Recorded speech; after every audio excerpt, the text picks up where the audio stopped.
가격 차이도 안 나는데 왜 이런 선택을 하느냐, 심지어 퀄컴의 크리스티아노 아몬 CEO도 왜 삼성 2나노를 써보겠다는 얘기를 하느냐를 우리가 이해를 할 필요가 있겠죠.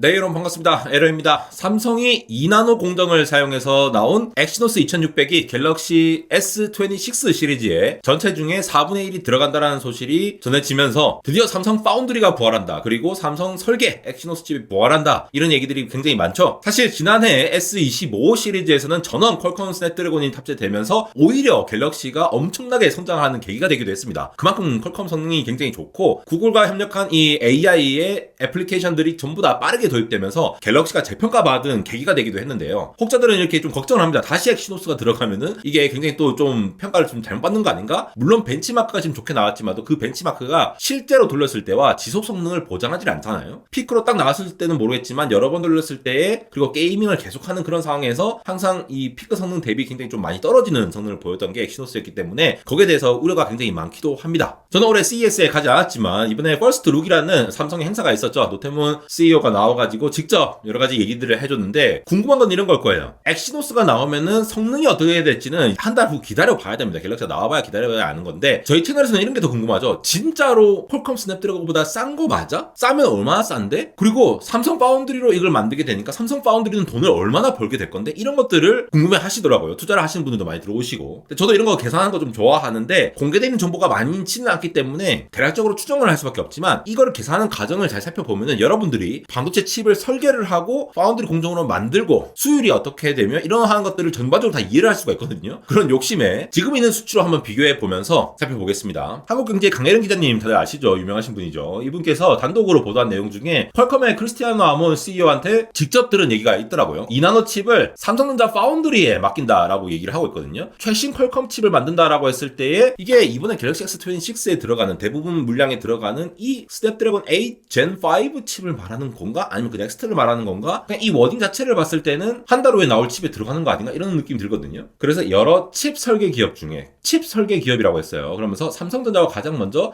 2나노미터 공정을 활용한 위탁 생산 논의를 시작했다. 논의를 시작했다라는 측면에서 실제로 2나노를 했을까 싶은데 상용화를 목표로 설계 작업도 끝낸 상태다. 자, 이 얘기를 봤을 때 제 개인적으로는 이번에 들어가는 공정은 아닌 것으로 느껴져요. 솔직히 말해서. 자, 상용화를 목표로 상용화 하겠다고 했으면 상용화 하겠다고 말을 했을 거예요. 근데 조만간이라는 것도 애매하고 상용화를 목표로 한번 하면서 이 설계 작업도 끝낸 상태. 퀄컴의 칩을 삼성 파운드리 칩에 맞게 설계 하는 것들을 작업을 끝내놓고 이제 이게 수율이 얼마나 잘 나오는지 얼마나 성능이 나오는지 이런 거를 테스트하는 작업이 남았다라고 볼 수가 있어요. 그런 관점에서 보면은 한 달 만에 이거를 할 수는 없으니까 아마도 이번 버전이 아니라 갤럭시 S27 칩에 들어가는 것을 목표로 검토를 하지 않을까 싶은 생각이 들어요. 이게 만약에 되면은 5년 만에 다시 재개를 하는 거거든요. 자, 그런 관점에서 보면 궁금해지는 게 퀄컴 스냅드래곤, 퀄컴은 사실 삼성의 설계 입장에서는 스냅드래곤 8 Gen 5와 엑시노스 2600은 서로 경쟁 제품이라고 볼 수가 있잖아요. 물론 굉장히 협력이 견고한 관계이기도 하지만 칩 자체만 보면 경쟁 관계예요. 그런데 왜 퀄컴이 굳이 이 스냅드래곤 시리즈를 삼성 파운드리 맡기려고 하느냐? 2나노라서 굉장히 빠르다 이렇게 주장하시는 분들이 있는데 이건 정말 잘못 알고 계시는 겁니다. 삼성 파운드리 2나노는 TSMC 3나노와 비슷한 수준이거나 오히려 못하다라는 평가를 전문가들은 하고 있어요. 제가 늘 말씀드리지만 2, 3, 5나노란 거는 그냥 그 각자의 회사에서 붙인 이름일 뿐이지 누가 제작 같은 데서 인증해주는 숫자가 아닙니다. 그래서 TSMC보다 앞선 공정이 아니에요. 거기에 기술적으로 현역되면 안 된다는 거. 물론 게이트 올 어라운드를 처음으로 이렇게 양산했다는 건 의미가 깊죠. 근데 게이트 올 어라운드까지 써가면서 해야 핀펫에 해당하는 TSMC 3나노 공정과 유사한 수준이 될 수 있다라는 거는 그만큼 기술력 차이가 있다라는 거지 게이트 올 어라운드를 먼저 했다라는 것이 무조건 좋다라는 건 아니라는 거. 그게 기술적으로 정확하게 보는 겁니다. 그런 관점에서 왜 퀄컴은 그러면은 더 낫지도 않은 2나노 공정을 써야 되느냐? 가장 큰 이유가 가격일 텐데 지금 갤럭시 S26가 3,500만 대를 목표로 판다라고 하거든요. 이 3,500만 대 중에서 엑시노스의 비율이 25% 4분의 1이기 때문에 딱 25%만 생산할 거 아니잖아요. 한 10% 정도 더 생산한다 치면은 1,000만 대 정도를 만든다고 보면 돼요. 그 1,000만 대를 생각해 봅시다. 이 제가 지금부터 계산 들어가는 거예요. 자, 여러분 정확한 거 아닙니다. 이거는 저 그냥 엔지니어적으로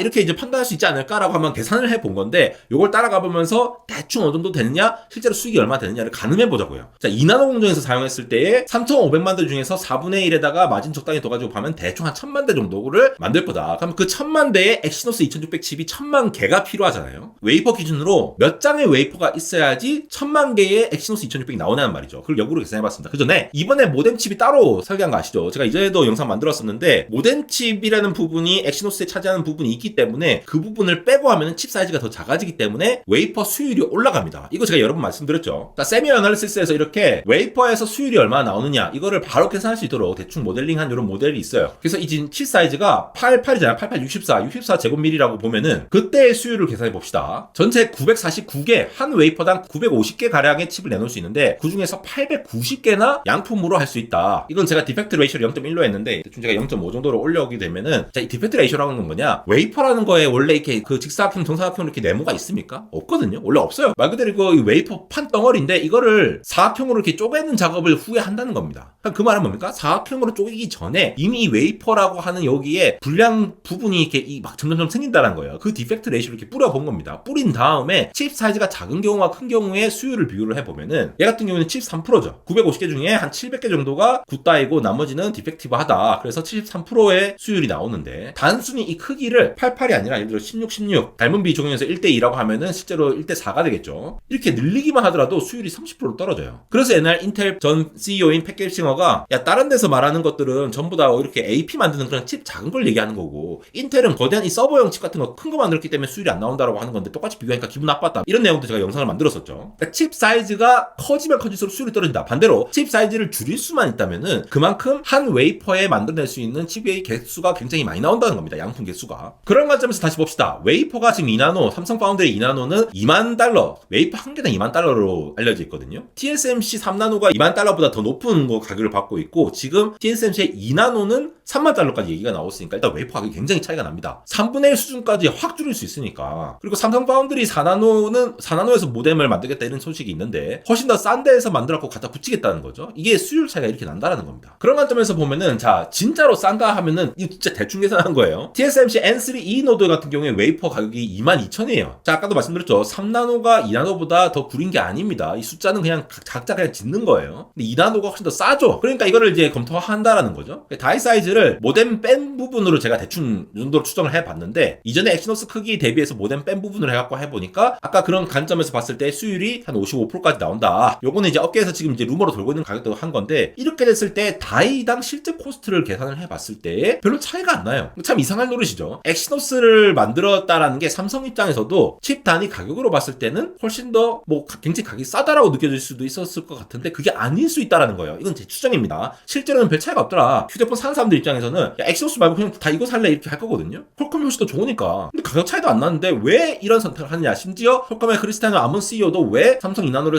써보겠다는 얘기를 하느냐를 우리가 이해를 할 필요가 있겠죠. 칩 사이즈를 대충 보시면은 2100대 5나노를 쓰다가 2200 4나노로 오면서 좀 칩 사이즈가 작아졌죠. 줄어들었는데 2년의 격차에 있었지만 똑같은 4나노를 쓰면서 성능을 올려야 됐기 때문에 칩 사이즈가 다시 커졌습니다. 그런 다음에 N3E 공정을 비교해봤을 때도 스냅드래곤 8 엘리트 같은 경우 이게 이제 제가 갖고 있는 갤럭시 S25에 들어가 있는 그 칩이 한 128이니까 다 이 정도 돼요. 그러니까 NPU, GPU 이런 성능들 그런 것들이 계속 높아지고 있다 보니까 칩 사이즈를 줄이는 방향보다는 계속 이 정도를 유지를 하거나 조금 더 늘리면서 칩 성능을 올려야 될 필요가 있었다라는 거죠. 그래서 대충 이제 한 115라고 치는 거는 모뎀 사이즈가 그만큼 빠지는 부분들이 있으니까 그렇게 계산을 한 거라고 보시면 되겠고요. 17.5라고 가정을 했거든요. 그래서 보수적으로 봤을 때는 더 작아질 수 있지만 한 120에서 조금 더 늘어날 수 있다라는 관점에서 제가 한번 계산을 해봤습니다. 그래서 흔히 이제 GDPW라고 그로스다이라고 하죠. 그로스다이라는 거는 한 웨이퍼당 그러니까 이런 칩 사이즈를 가져왔을 때 몇 개의 다이가 나오느냐. 작게 하면은 작게 할수록 더 많은 다이가 나오는 거 보실 수가 있겠죠. 100mm 제곱일 때, 130mm 제곱일 때. 그러니까 모뎀을 빼면은 훨씬 더 작게 칩을 만들 수 있기 때문에 다이가 그만큼 많이 나온다. 한 웨이퍼를 생산했을 때 여러 대 훨씬 더 많은 갤럭시를 대응할 수 있다. 이렇게 이해를 하시면 되겠고 그 중에서도 실제 일드 수율을 곱해서 봤을 때 한 웨이퍼당 실제로 쓸만한 양품의 개수가 한 300개에서 200개까지 이렇게 분포가 돼 있다라고 보시면 될 것 같아요. 그러면 제가 한 대충 한 1000만 대라고 했었잖아요. 갤럭시 이제 목표가 엑시노스 2600이 들어가는 갤럭시의 비율이 4분의 1이니까 25%니까 1000만 대 중에 실제로 굿다이에 해당하는 요거로 나누면은 웨이퍼 수가 실제로 나올 텐데 각각의 이 다이 사이즈마다 수율에 맞춰가지고 계산을 해보면은 웨이퍼의 개수가 대충 한 3만 대에서 3만 5천 대 수준으로 분포를 한다 이거예요. 그러면 실제로 삼성 파운드리에서 3만 대에서 3만 5천 대 정도의 웨이퍼를 생산할 거다라는 게 예상이 된다는 거죠. 그러니까 이 가격을 보면은 웨이퍼에다가 그냥 그 웨이퍼 개수 3만에서 3만 5천 대의 가격에서 웨이퍼당 가격인 2만을 곱해보면은 5억에서 8억 달러 정도로 파운드리가 돈을 벌 수 있겠구나, 매출을 낼 수 있겠구나, 이렇게 이해를 할 수가 있습니다. 물론 또 모뎀도 따로 이렇게 들긴 하는데 모뎀도 좀 더 싸게 이제 들어가니까 그렇게 했을 때 얘 같은 경우에는 5, 6천만 달러 정도 되는 수익이 될 거라고 보고 있고요. 5억에서 8억 달러라고 하면은 실제로 5천억에서 8천억 1조가 안 되는 금액의 매출을 낸 거니까 영업이익은 그것보다 훨씬 더 낫겠죠 사실. 물론 이 엑시노스라고 하는 칩은 삼성 안에서 파운드리를 한 다음에 삼성 안에 있는 무선사 갤럭시 쪽에 파는 구조이기 때문에 내부에서 뭔가 사고 파는 느낌이잖아요. 물론 파운드리 매출로는 잡히겠지만 실질적으로는 거기에 대한 것들이 갤럭시에 대해 올라가겠죠. 실질적으로 이게 돈이 그렇게 많이 벌리지는 않을 수도 있다는 겁니다. 그럼에도 불구하고 이 파운드리를 계속 밀고 있는 이유가 이런 것들이죠. 아이폰과 엑시노스를 비교해보면 아이폰은 꾸준히 TSMC 거를 사용하면서 정말로 많은 것들을 TSMC가 웨이퍼로 뽑아왔어요. 그만큼 엄청나게 많은 걸 뽑아보니까 이 비교가 됩니까 지금?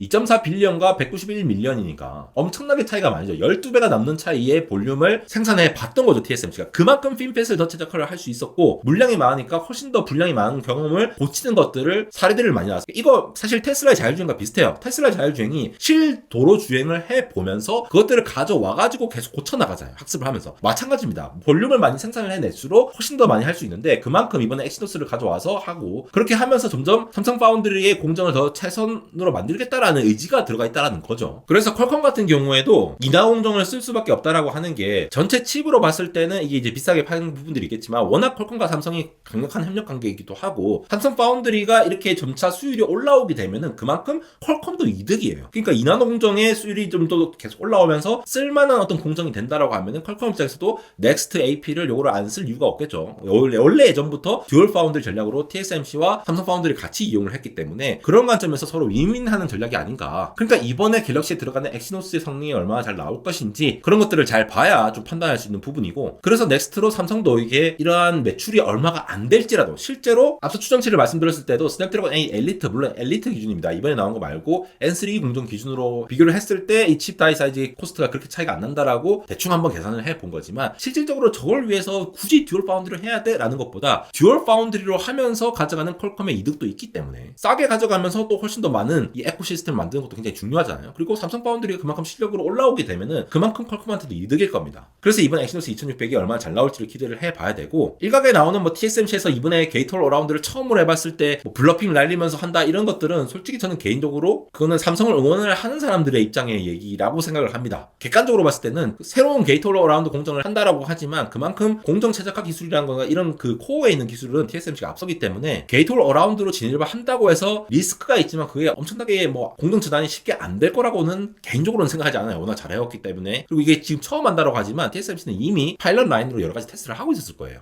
그래서 그런 우려는 사실 없고 실질적으로 제품을 내놨을 때 성적이 좋아야 되지 않느냐라고 판단이 됩니다. 안되면 인스타그램 언리얼텍.에서 이렇게 여러분들한테 CS 이런 재밌는 영상들도 보여드리고 유튜브에서 올리지 않는 다양한 소식들 전달드리고 있으니까 많은 관심 부탁드립니다. 지금까지 에러였습니다.